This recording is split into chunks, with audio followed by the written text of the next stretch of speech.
नमस्कार। वीडियो की संख्या में देखते हैं कंप्यूटर नॉलेज और इसमें हम चर्चा करेंगे बेसिक कंप्यूटर नॉलेज के बारे में और यह डिटेल फॉर्म में होगा।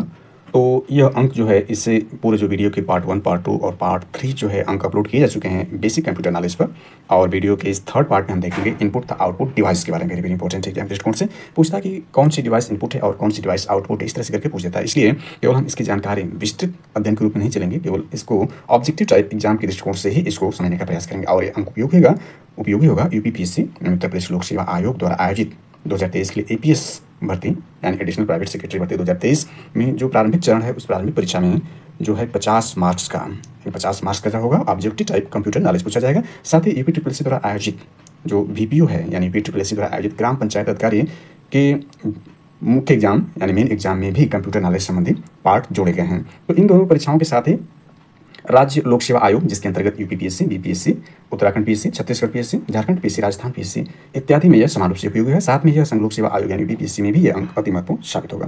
तो इसमें देखते हैं इनपुट था आउटपुट डिवाइस के बारे में। देखते हैं सबसे पहले जो इसमें है इनपुट डिवाइस यानी इसमें चर्चा करेंगे।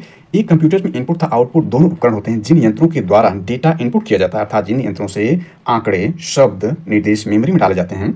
निर्देश यानी आंकड़े हो या शब्द हो या निर्देश हो मेमोरी में डाले जाते हैं, इनपुट डिवाइसेस कहलाते हैं। दूसरे शब्दों में ये ऐसे यंत्र हैं जिनके द्वारा हम कंप्यूटर को निर्देश देते हैं और कंप्यूटर उन पर प्रोग्राम के अनुरूप कार्य करता है, जैसे कीबोर्ड, माउस आदि।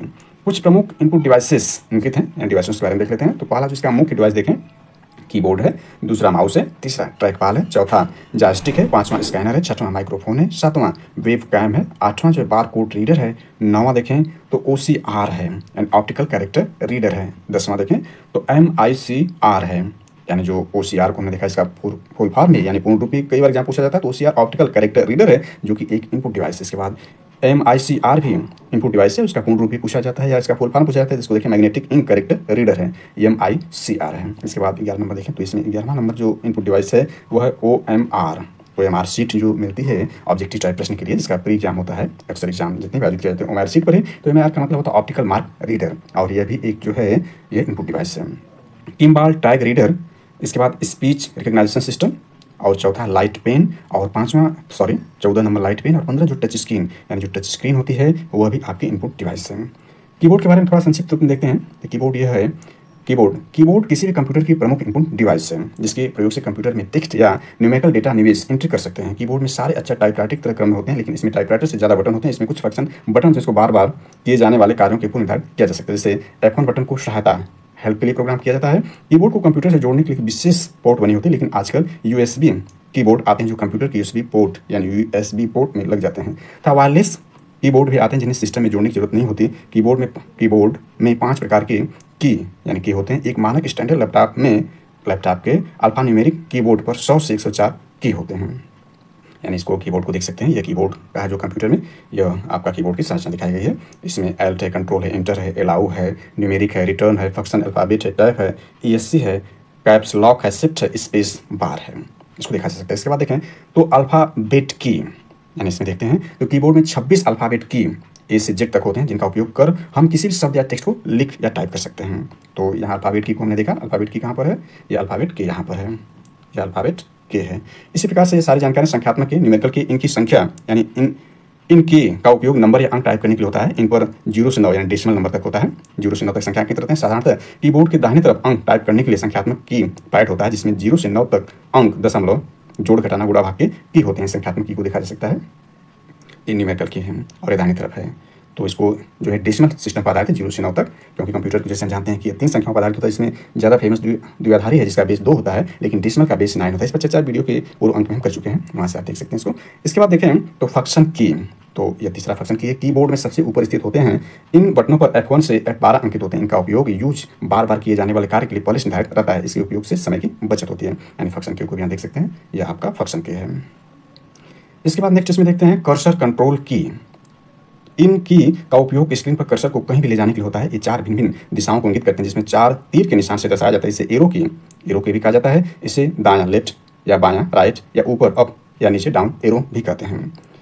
तो इसमें कर्सर कंट्रोल की को भी देख सकते हैं। ये कंट्रोल की यहाँ पर कंट्रोल है और कर्सर के रूप में हालांकि वो स्क्रीन पर प्ले होता है, यानी एरो यहाँ पर यह है एरो की के रूप में। इसके बाद देखते हैं इसके ठीक ऊपर कर्सर को नियंत्रित करने के लिए 4 और बटन होते हैं, जिसे होम, यानी इसमें क्या करते हैं, home and page up page down करते हैं। होम क्या मतलब कर्सर को लाइन के आरंभ में ले जाता है, एंड कर्सर को लाइन के अंत में ले जाता है, पेज अप कर्सर को एक पेज पीछे या पिछले पेज में ले जाता है, पेज डाउन जो होता है कर्सर को अगले पेज पर ले जाता है। इसके बाद देखें स्पेशल पर्पस के इसमें लगा होता है, तो इसमें कैप्स लॉक, यह एक टॉगल बटन है। टॉगल बटन अर्थात एक बार दबाने पर वो सक्रिय था, दूसरी बार पुनः दबाने पर निष्क्रिय हो जाता है। इसे सक्रिय रखने ऑन पर सारे अक्षर बड़े अक्षरों कैपिटल लेटर्स में लिखा जाता है, जिससे कंप्यूटर में अपर केस करते हैं, इसे पुनः दबाकर निष्क्रिय किया जाता है। जैसे छोटे अक्षरों स्मॉल लेटर या लोअर केस में लिखना आरंभ हो जाता है। कैप्स लॉक की को यहाँ देख सकते हैं, ये आपका है कैप्स लॉक की। इसको यानी यह सक्रिय और निष्क्रिय दोनों अवस्था में इसको मतलब प्रेस करेंगे तो बड़े अक्षर में हो जाएगा, पुनः प्रेस करेंगे तो स्मॉल लेटर में हो जाएगा। आगे इसमें देखते हैं, तो आगे इसमें नम लॉक की है। यह भी टॉगल बटन इसके सक्रिय रहने से कीबोर्ड के ऊपर के संख्यात्मक कीपैड सक्रिय रहता है, नहीं तो नंबर पैड डायरेक्शनल एरो के रूप में कार्य करता है। इसके बाद शिफ्ट की है, यह एक संयोजन बटन है जिससे किसी और बटन के साथ उपयोग करते हैं। कीबोर्ड पर किसी भी बटन पर 2 कैरेक्टर अंकित तथा ऊपर वाले कैरेक्टर को टाइप करने के लिए शिफ्ट की का प्रयोग करते हैं। जैसे कि कीबोर्ड पर 2 के ऊपरी भाग में कैरेक्टर है, अतः कैरेक्टर को टाइप करने के लिए शिफ्ट के साथ कैरेक्टर बटन दबाते हैं तो कैरेक्टर टाइप होता है, नहीं तो 2 टाइप होगा। अगर कैप्स लॉक सक्रिय है तो किसी भी शिफ्ट के साथ कोई भी अच्छा टाइप करने पर छोटे अच्छे स्मॉल लेटर या लोअर केस में टाइप होगा। नंबर पैड को डायरेक्शनल एरो के रूप में कार्य कराने के लिए भी हम इसका प्रयोग करते हैं। कीबोर्ड में शिफ्ट 2 स्थानों पर होता है, यानी शिफ्ट को यहाँ देख सकते हैं, शिफ्ट इसमें 2 स्थानों पर होगा। तो यह आपका शिफ्ट है, एक यह शिफ्ट है और इसमें लाके दिखाया नहीं गया है, तो यह शिफ्ट है। आगे इसमें देखते हैं, तो यह आपका है इंटर की या रिटर्न की होता है। कंप्यूटर को दिए गए कमांड नाम या प्रोग्राम नाम को निष्पादित करने या शुरू करने के लिए इसका प्रयोग किया जाता है। डॉक्यूमेंट एक पंक्ति का अंत या नए पंक्ति का आरंभ करता है, यह भी कीबोर्ड पर 2 स्थानों पर होता है। टाइप की होता है, यह टेबुलेटर बटन का संक्षिप्त नाम है। यह कर्सर को निश्चित दूरी तक एक बार में ले जाता है और ब्राउजर पेज के दूसरे लिंक पर ले जाता है। वर्ड या एक्सेल ये टेबल के एक वर्ष दूसरे वर्ग में जाने के लिए इसका उपयोग किया जाता है। इसके द्वारा डायलॉग बॉक्स में दिए गए विकल्पों में किसी एक का चयन किया जा सकता है। वर्ड डॉक्यूमेंट में टाइप सेट कर पेज का मार्जिन पैराग्राफ तथा एक पेज से दूसरे पेज के बीच की दूरी को सेट किया जाता है। इसके बाद स्किप की है, यह पेंसिल बटन के समतुल्य है। पावर पॉइंट में इसके उपयोग से स्लाइड शो रुक जाता है था वेब पेज पर चलता हुआ एनिमेशन रुक जाता है, यानी स्किप की है। इसके बाद स्पेस बार भी है, इसको हम ऊपर देख चुके हैं, शब्दों के बीच में जगह डालने के लिए इसका प्रयोग किया जाता है। इसको देख सकते हैं, स्किप की और उसके बार को यानी यहाँ जो चित्र दिखाया गया है इसमें देख सकते हैं, यह आपका जो है इसके बार है और ये शिफ्ट है और ये सारी जानकारियाँ दी जा चुकी है। तो अब सीधे इस पर जो है मुख्य रूप में देखते हैं। तो स्पेस बार हो गया। बैक स्पेस की भी इसमें कर्सर के ठीक बाईं ओर के अक्षर चिन्ह या जगह को मिटाने के लिए इसका उपयोग किया जाता है। डिलीट की है, कर्सर के ठीक बाईं ओर के अक्षर या जगह को मिटाने के लिए इसका उपयोग किया जाता है। इसके द्वारा चयन किया हुआ सिलेक्टेड शब्द, लाइन, पेज, फाइल या ड्राइंग को मिटाया जा सकता है। इसके बाद कंट्रोल की है, यह भी एक संयोजन बटन यानी कॉम्बिनेशन की है, किसी और बटन के साथ उनके विशेष कार्य करता है। इसका कार्य विभिन्न सॉफ्टवेयर के अनुसार बदलता था, जैसे कि ये आपका CTRL+C कई बार एग्जाम पूछा जाता है कि कर्ल+C कॉपी करने, यानी ये जो होगा कॉपी करने, तथा कर्ल+V पेस्ट करता है। कीबोर्ड पर 2 कंट्रोल की होते हैं, Ctrl+Alt+Del, तीनों बटन को एक साथ दबाने पर विंडो टास्क मैनेजर या विंडो खुलता है। इससे हम किसी प्रोग्राम को बंद कर सकते हैं। अगर कोई प्रोग्राम कंप्यूटर में चलते हैंग कर जाता है, इन तीनों के उपयोग से उस प्रोग्राम को बंद किया जा सकता है, जिसे रीसेट भी कहते हैं। प्रिंट स्क्रीन की, इस की को शिफ्ट के साथ प्रयोग कर स्क्रीन पर प्रदर्शित फाइल या फोटो प्रिंटर द्वारा प्रिंट किया जाता है। इसके बाद इसका लॉक की है, यह बटन के कीबोर्ड के ऊपर पॉज के साथ स्थित होता है। यह टेक्स्ट या रन कर रहे प्रोग्राम को अस्थायी रूप से एक स्थान पर रोकता है। फिर टेक्स्ट या प्रोग्राम को सक्रिय करने के लिए बटन द्वारा उपयोग करना होता है। इसके बाद पॉज की है, इसके बाद मॉडिफायर की है, सारी जानकारी इसमें है। कुछ मॉडिफायर की निम्नलिखित हैं, शिफ्ट की, कंट्रोल की, ऑल्ट की है। इसके बाद माउस को देखते हैं, दूसरे नंबर माउस, इसके बारे में देख लेते हैं। तो माउस जो है, माउस एक इनपुट डिवाइस है। डगलस सी इंजरवर्टल इंपॉर्टेंट है, कौन सा खोज किया था, तो डगलस सी इंजरवर्ट ने 1964 में इसका आविष्कार किया। इसमें लेफ्ट बटन, राइट बटन, बीच में एक स्क्रॉल व्हील होता है। यह माउस है, इसका चित्र दिखाया गया है, यानी इसमें एक लेफ्ट बटन होगा, यानी लेफ्ट यह है, राइट यह है और बीच में एक स्क्रॉल होगा, यह है। माउस को उपयोग करने से हमें कीबोर्ड के किसी बटन को याद रखने की आवश्यकता नहीं होती है। बस माउस के पॉइंटर को स्क्रीन पर किसी नियत स्थान पर क्लिक करना होता है। इसे पॉइंटिंग डिवाइस भी कहते हैं। माउस 2 बटन, 3 बटन या ऑप्टिकल भी होते हैं। माउस के नीचे एक रबर वाल होता है जो माउस को सतह पर हिलाने में मदद करता है। बाल के घुमाने से स्क्रीन पर माउस पॉइंटर दिशा में परिवर्तित होता है। माउस के नीचे रखे स्लेट के आकार की वस्तु को माउस पैड कहते हैं। माउस के मुख्य आकार देखें तो इसमें क्लिक या लेफ्ट क्लिक इसमें है, क्लिक और left click. Left mouse button को एक बार दबाकर छोड़ने पर यह एक आवाज़ क्लिकिंग साउंड देता था। स्क्रीन पर किए गए एक ऑब्जेक्ट का चयन सिलेक्ट करता है, जैसे my computer icon. Left button click करने से इसका रंग नीला हो जाता है, मतलब इसका चयन सिलेक्टेड हो गया। इस बटन का उपयोग समानता ओके क्लिक किया जाता है। डबल क्लिक में देखते हैं, माउस पर डबल क्लिक होगा। Double click, left mouse button को जल्दी 2 बार दबाकर छोड़ने को डबल क्लिक करते हैं। इसका उपयोग किसी फाइल, डॉक्यूमेंट या प्रोग्राम को खोलने के लिए होता है। इसके बाद राइट क्लिक देखें तो राइट राइट माउस बटन को एक बार दबाकर छोड़ने पर यह स्क्रीन पर आदेशों यानी कमांड्स की एक सूची लिस्ट देता है। यह ऑब्जेक्ट की प्रॉपर्टीज को एक्सेस करने में उपयुक्त है। ड्रैग और ड्रॉप, इसका उपयोग किसी चीज़ को स्क्रीन पर एक जगह से दूसरी जगह ले जाने के लिए होता है। स्क्रीन के किसी एक आइटम के ऊपर पॉइंटर को ले जाकर लेफ्ट माउस बटन को दबाए हुए स्क्रीन पर किसी दूसरी जगह ले जाकर छोड़ देते हैं, जिसके फलस्वरूप यह आइटम दूसरी जगह स्थानांतरित हो जाता है। इस क्रिया को ड्रैग और ड्रॉप कहते हैं। इसके बाद तीसरा देखें, इसमें जो है ट्रैक बाल है। इन सब पर ज़्यादा विस्तृत चर्चा नहीं करेंगे क्योंकि यह बहुत ज़्यादा उस तरह के नहीं, फिर भी इसमें थोड़ा देख लेते हैं। ट्रैक बाल जो है एक माउस का ही एक विकल्प है। इसके ऊपर एक बाल होता है जिसे हाथ में घुमाकर पॉइंट की दिशा में प्रवृत्त किया जा सकता है। इसका मुख्यतः इसका उपयोग चिकित्सा क्षेत्र में जैसे कैद है तथा कैम है याद किया जाता है। जॉयस्टिक देखें तो यह आपका जो है ये एक इनपुट डिवाइस, इसका उपयोग वीडियो तथा कंप्यूटर गेम खेलने में होता है। इसका भी कार्य प्रणाली ट्रैक बाल की तरह होता है, केवल बाल की जगह इसमें छड़ी लगी होती है। ये ट्रैक बाल है और यह आपका ट्रैक बाल है। इसके बाद देखें स्कैनर, इसका प्रयोग टेक्स्ट या चित्र को डिजिटल रूप में परिवर्तित करने में होता है, जिसे हम लोग स्क्रीन पर देख सकते हैं। तो यह आपका स्कैनर है, इसको देखा जा सकता है। डिजिटल फोटो था स्कैंड इमेज को दिस थिंग्स ग्राफिक्स में इसके नाम को इस प्रकार से किया जा सकता है। तो ये स्कैनर होता है। इसके बाद माइक्रोफोन देखें तो माइक्रोफोन भी आपकी इनपुट डिवाइस, इसमें देखें तो इस इनपुट डिवाइस का प्रयोग यानी इस इनपुट डिवाइस का प्रयोग किसी भी आवाज़ को रिकॉर्ड करने में होता है। माइक्रोफोन यह आपका है। इसके बाद वेब कैम देखते हैं, इसका प्रयोग इंटरनेट पर फोटो देखने तथा फोटो लेने के लिए होता है। यह आपका वेब कैम है। इसका उपयोग कर इंटरनेट की सहायता से दूर बैठे आदमी का फोटो देख सकते हैं, पर दूसरे व्यक्ति के पास भी वेब कैम उपलब्ध होना चाहिए। डिजिटल कैमरे की तरह कार्य करता है। इसे कंप्यूटर से जोड़कर इनपुट डिवाइस के रूप में प्रयोग होता है। और ये जैसे JPEG यानी joint photographic expert group world wide web WWW पर फोटो संग्रहित प्रसारण करने के लिए कॉमन फॉर्मेट है। इसके बाद बार कोड रीडर भी है, यह देखा जा सकता है, बहुत ज़्यादा इसका उपयोग होता है। बार कोड रीडर यह पॉइंट ऑफ सेल द्वारा सेल डेटा रिकॉर्डिंग है। आजकल सुपरमार्केट में मूल्यों डाटा अपडेट करने के लिए इसका उपयोग किया जाता है। सुपरमार्केट में सामान के ऊपर जो सफेद और काली लाइन बनी होती है वह बार कोड है। जिससे बार कोड रीडर जो कि एक स्कैनिंग डिवाइस के द्वारा स्कैन कर डिजिटल रूप में कंप्यूटर में जाता है। आजकल बार कोड रीडर का उपयोग सुपरमार्केट, पुस्तकालय, बैंक तथा पोस्ट ऑफिस में भी किया जाता है। तो बार कोड रीडर भी आपका क्या है, एक इनपुट डिवाइस है। OCR देखते हैं तो ऑप्टिकल कैरेक्टर रिकग्नाइजेशन है, यह भी आपका जो है यह इनपुट डिवाइस है। इसके बाद इसमें देखा जा सकता है। और इसके बाद MICR मैग्नेटिक इंक कैरेक्टर भी जो आपका है, यानी ये आपका OCR रहा। चित्र में इसको देख सकते हैं, चित्र में यहाँ पर है। और यह जो चित्र में आपका है मैग्नेटिक इंक कैरेक्टर रीडर है, ये चित्र में यहाँ पर दिखाया गया है। तो इसमें थोड़ा देख लेते हैं। यह है खास चुंबकीय स्याही से लिखे अक्षरों या डॉक्यूमेंट को इसके द्वारा पढ़ा जाता है या कंप्यूटर में संग्रह किया जाता है। बैंकों में इस तकनीक का प्रयोग व्यापक प्रयोग होता है। चुंबकीय स्याही और विशेष फाल्ट का संयोजन से प्रति घंटे हजारों चेक स्कैन किया जा सकता है, जिससे समय की बचत तीव्र गति स्कैन संपादित होता है। इसके बाद OMR जैसा कि पेपर में देखा जा सकता है, पेपर बनाया भी गया है, यानी ऑप्टिकल मार्क रीडर है। यह भी एक इनपुट डिवाइस है। ऐसा पेपर जो प्री एग्जाम होता है अक्सर, या कई जगह मेंस भी OMR सीट पर भी लिया जाए, जैसे छत्तीसगढ़ विशेष मेंस का भी ऑब्जेक्टिव टाइप ही होता है। तो इस प्रकार से देखें तो यह OMR है। यह एक इनपुट डिवाइस है जिसका प्रयोग फार्म या कार्ड पर विशिष्ट स्थानों पर डाले गए चिन्हों को पढ़ने में होता है। इसमें उच्च तीव्रता वाले प्रकाशीय किरणों को डालकर चिन्हों को पढ़ा जाता है। इसका उपयोग लॉटरी टिकट, ऑफिशियल फॉर्म, वस्तुनिष्ठ उत्तर पुस्तिकाओं को जांचने में होता है, यानी ऑब्जेक्ट टाइप प्रश्नों को जांचने में होता है। इसके बाद किंबाल टैग रीडर भी है, इसको देख सकते हैं, ये चित्र में है। इसके बाद स्पीच रिकग्निशन सिस्टम भी ये आपका जो इनपुट डिवाइस, इसको विस्तृत रूप में यहाँ देखा, चित्र आपका है।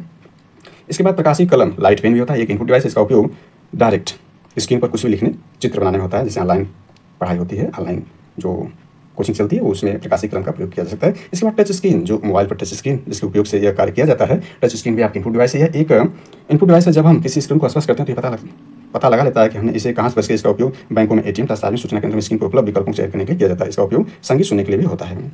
आगे देखें आउटपुट डिवाइस, वेरी इंपॉर्टेंट है भी। कई बार एग्जाम पूछता है कि आउटपुट डिवाइस कौन सी है। ऑब्जेक्टिव टाइप प्रश्न 4 विकल्प में से आउटपुट इनपुट देकर पूछता है, तो इसमें देख लेते हैं। आउटपुट डिवाइस का ऐसे उपकरण जो प्रोसेस के उपरांत रिजल्ट देते हैं या प्रदर्शित करते हैं। इसके द्वारा कंप्यूटर द्वारा प्रोसेस जानकारी को देखते या ग्रहण करते हैं। तो कुछ आउटपुट डिवाइस के रूप में देखते हैं। इसमें 5 मुख्य रूप से हैं। मॉनिटर है, प्रिंटर है, स्पीकर है, प्लॉटर है, स्क्रीन इमेज प्रोजेक्टर भी जो आपका आउटपुट डिवाइस है। इसमें मॉनिटर को देख लेते हैं। मॉनिटर जो यहाँ पर दिखाया गया है, यह एक आउटपुट डिवाइस है जो चित्र या प्रोसेस इनपुट के रिजल्ट को स्क्रीन पर प्रदर्शित करता है या कंप्यूटर तथा यूजर के बीच संबंध स्थापित करता है। मॉनिटर की गुणवत्ता की पहचान डाट, पेज, रेजोल्यूशन तथा रिफ्रेश रेट से किया जाता है। कंप्यूटर की समस्त सूचनाएं देखने के लिए इस डिवाइस का प्रयोग किया जाता है। इसे VDU यानी विजुअल डिस्प्ले यूनिट भी कहते हैं। इंपॉर्टेंट है कि मॉनिटर क्या कहा जाता है, VDU कहा जाता है, विजुअल डिस्प्ले यूनिट भी कहते हैं। इसके डिस्प्ले आकार को डायगोनली मापा जाता है।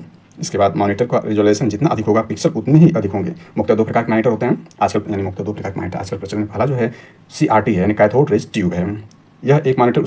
यह मॉनिटर उसे सिद्धांत कार्य करता है जिस पर टीवी यानी टेलीविजन कार्य करता है। इसमें कैथोड रेज ट्यूब रहता है, इसमें इलेक्ट्रॉन गन लगा होता है, जिसके ऊपर प्राप्त इलेक्ट्रॉन बीम को परिवर्तित कर चित्र बनाया जाता है, अतः स्क्रीन पर डिस्प्ले प्राप्त होता है। CRT स्क्रीन थोड़ी मुड़ी होती है, मॉनिटर पर चित्र छोटे छोटे बिंदुओं से मिलकर बनाते हैं, जिसे पिक्सल कहते हैं। यह आपका है CRT मॉनिटर। इसके बाद देखें तो यह है TFT, ये मॉनिटर आपका यह है। यह एक सीधा फ्लैट स्क्रीन होता है जो हल्का तथा पतला होता है तथा कम जगह घेरता है। यह CRT मॉनिटर से अपेक्षाकृत महंगा होता है, यानी पहला जो हमने देखा उससे महंगा होता है। इसके बाद प्रिंटर देखते हैं। प्रिंटर एक मुख्य आउटपुट डिवाइस है, जिसके द्वारा सॉफ्ट कॉपी का प्रिंटेड प्रिंटेड कापी या हार्ड कापी कागज पर प्राप्त किया जाता है। इसका उपयोग अस्थायी दस्तावेज परमानेंट डॉक्यूमेंट तैयार करने के लिए होता है। देख लेते हैं तो प्रिंटर का प्रकार जो है कंप्यूटर प्रिंटर को मुख्यतः 3 समूह में बांटा जाता है। पहला देखें तो पहला जिसमें प्रिंटर है कैरेक्टर प्रिंटर है, यानी यह एक बार में एक कैरेक्टर प्रिंट करता है। इसे सीरियल प्रिंटर भी कहते हैं। कैरेक्टर प्रिंटर 200 से 450 कैरेक्टर प्रति सेकंड प्रिंट करता है। लाइन प्रिंटर देखते हैं, यह एक बार में एक लाइन प्रिंट करता है। यह 3 गति से कार्य करता है। लाइन प्रिंटर 200 से 2000 कैरेक्टर प्रति मिनट प्रिंट करता है। इसके बाद देखें पेज प्रिंटर, यह एक बार में पूरा पेज प्रिंट करता है। यह विशाल डेटा का प्रिंट करने में सक्षम होता है। प्रिंट करने के तरीके देखें, यानी मैनर के अनुसार प्रिंटर 2 प्रकार के होते हैं। पहला इंपैक्ट प्रिंटर, दूसरा डॉट मैट्रिक्स प्रिंटर। इन्हें पूछा जा सकता है कि इंपैक्ट प्रिंटर कौन सा है, तो यह आउटपुट डिवाइस है। डॉट मैट्रिक्स प्रिंटर भी इनपुट डिवाइस है। यह कागज, रिबन तथा कैरेक्टर तीनों पर एक साथ जोड़कर डेटा प्रिंट करता है। इंपैक्ट प्रिंटर भी कई प्रकार के होते हैं। इसके बाद इसमें देखते हैं तो इसमें डॉट मैट्रिक्स प्रिंटर है, यानी ये आपका इंपैक्ट प्रिंटर का ही प्रकार है, तो इसको देखा जा सकता है। यह चीज़ इसमें जानकारी दी गई। डेजी व्हील प्रिंटर, यह भी आपको उपलब्ध जो दिया गया उसी का ही प्रकार है। इसके बाद दूसरा प्रिंटर नॉन इंपैक्ट प्रिंटर होता है। यह ध्वनि युक्त प्रिंटर है क्योंकि इससे प्रिंटिंग है कागज पर चोट नहीं करता है। नॉन इंपैक्ट प्रिंटर भी कई प्रकार के इसमें इंकजेट प्रिंटर है, इसको देखा जा सकता है। लेजर प्रिंटर, लेजर प्रिंटर के बारे में हमने देखा था वीडियो के कई पार्ट में। लेजर प्रिंटर है, यह आपका जो है एक आउटपुट डिवाइस है, इसमें देखा जा सकता है इसको। यह इसमें लेजर प्रिंटर है, यहाँ पर दिखाया गया है। और यह जो ऊपर दिखाया इंजेक्ट प्रिंटर का यह है। और नॉन इंपैक्ट प्रिंटर के दोनों ही प्रकार हैं। इसके बाद जो है थर्मल प्रिंटर है, यहाँ पे इसको चित्र में दिखाया गया, थर्मल प्रिंटर है। और इसके बाद देखें स्पीकर, जो कि आउटपुट डिवाइस में स्पीकर भी आता है, इसको देख चुके हैं। तो इसमें यह भी एक आउटपुट डिवाइस है जो अक्सर मनोरंजन के लिए प्रयोग में आता है या ध्वनि के रूप में आउटपुट देता है। इसके लिए सीपीयू यानी सेंट्रल प्रोसेसिंग यूनिट, जो कि कंप्यूटर का माइंड होता है, में साउंड कार्ड का होना आवश्यक। इसका उपयोग प्राय संगीत या किसी तरह की ध्वनि सुनने में होता है। ये स्पीकर रहा। इसके बाद अगला देखें तो इसमें प्लाटर है। यह एक आउटपुट डिवाइस है। इसका प्रयोग ग्राफ प्राप्त करने के लिए होता है। मुख्यतः इसका प्रयोग इंजीनियरिंग, चिकित्सक, वास्तुविद, सिटी प्लान आदि करते हैं। यह ग्राफ तथा रेखाचित्र जैसे आउटपुट प्रदान करता है, तो ये देखा जा सकता है, ये प्लाटर है। इसके बाद पांचवा जो है स्क्रीन इमेज प्रोजेक्टर है। यह एक हार्डवेयर डिवाइस है जो बड़े सतह पर पर्दे या चित्रों को दिखाता है समानता, यानी इसको देखा जाए तो ये एक हार्डवेयर डिवाइस है जो बड़े सतह या पर्दे चित्रों को दिखाता है समानता। इसका प्रयोग प्रस्तुतियां और बैठकों यानी प्रेजेंटेशन या मीटिंग में किया जाता है, जो एक बड़ी छवि के रूप में दिखाया जाता है। इसे बड़े हाल में बैठे कोई भी देख सकता है।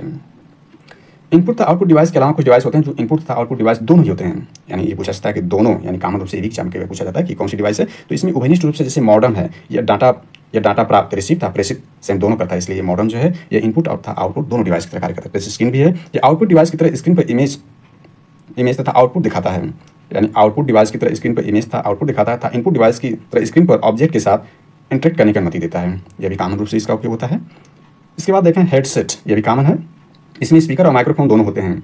स्पीकर आउटपुट डिवाइस है और माइक्रोफोन इनपुट डिवाइस की तरह कार्य करता है। इसके बाद फैक्स देखें, इसमें डॉक्यूमेंट को स्कैन करने के लिए स्कैनर और डॉक्यूमेंट प्रिंट करने के लिए प्रिंटर दोनों लगे होते हैं, यानी फैक्स भी आपका जो इनपुट और आउटपुट दोनों डिवाइस के रूप में कार्य करता है, क्योंकि इसमें डॉक्यूमेंट को स्कैन करने के लिए स्कैनर तथा डॉक्यूमेंट प्रिंट करने के लिए प्रिंटर दोनों लगे होते हैं। इसके अलावा एक स्थान दूसरे स्थान पर फैक्स भेजने के लिए टेलीफोन लाइन, मॉडेम, कंप्यूटर की आवश्यकता होती है।